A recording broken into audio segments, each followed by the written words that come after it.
রাজধানীর মিরপুরে ঢাকা ১৬ আসনে তৃতীয় দিনের মতো নির্বাচনী প্রচারণা চালাচ্ছেন বিএনপির প্রার্থী আমিনুল হক। সেখানে আছেন সহকর্মী রাজু মাহমুদ। রাজু, ঢাকা ১৬ আসনে নির্বাচনে প্রচারের কি চিত্র দেখছেন এই মুহূর্তে? ধন্যবাদ। আপনি দেখছেন আমার ঠিক পেছনে ঢাকা ৬ আসনে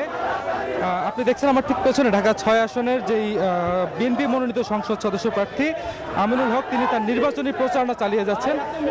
সকাল থেকে আজকে তৃতীয় দিনের মতো আসলে তিনি নির্বাচনী প্রচারণা চালাচ্ছেন এখানে। তিনি এখানে মিরপুরের যেসব ১৬ নম্বরে আসলে যেসব সাধারণ মানুষ আছেন তাদের সাথে তিনি কথা বলছেন, সবার সাথে দেখা করছেন এবং ভোট এবং দোয়া একসাথেই তিনি সবার কাছে আবেদন করছেন।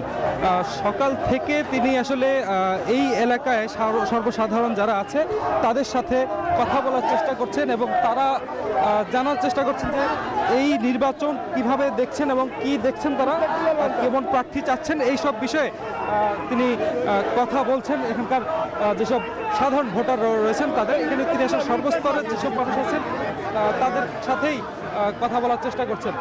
আমিনুল ভাই, একটু কথা বলতে যাচ্ছে, আসলে আপনি আপনার এই নির্বাচনী আসনে জনগণের সাড়া কেমন পাচ্ছেন? আপনি নিজেই দেখতে পাচ্ছেন যে সাধারণ মানুষের যে স্বতঃস্ফূর্ত অংশগ্রহণ, অকুণ্ঠ যে ভালোবাসা, সেটা আসলে বলে শেষ করা যাবে না। কারণ আমি এই ছোটবেলা থেকে এলাকায় বড় হয়েছি, খেলাধুলা করেছি, পড়াশোনা করেছি এবং এই এলাকার মানুষের সাথে আমি প্রতিটি মুহূর্তে প্রতিটি দিন কাটিয়েছি।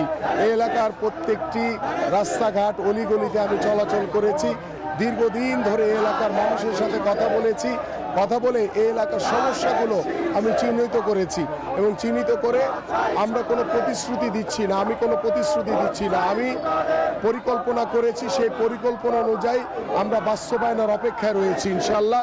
এবং আগামী ত্রয়োদশ জাতীয় সংসদ নির্বাচনে আমি, আমার দল, আমরা যদি সরকার গঠন করতে পারি ইনশাল্লাহ, তাহলে প্রত্যেকটি পরিকল্পনা অক্ষরে অক্ষরে বাস্তবায়ন হবে ইনশাল্লাহ। সুমন, আপনি আসলে শুনছিলেন যে ঢাকা ১৬ আসনের মনোনীত প্রার্থী উনি কোনো প্রতিশ্রুতি দিচ্ছেন না, এটাই তার নির্বাচনী প্রচারণার অংশ।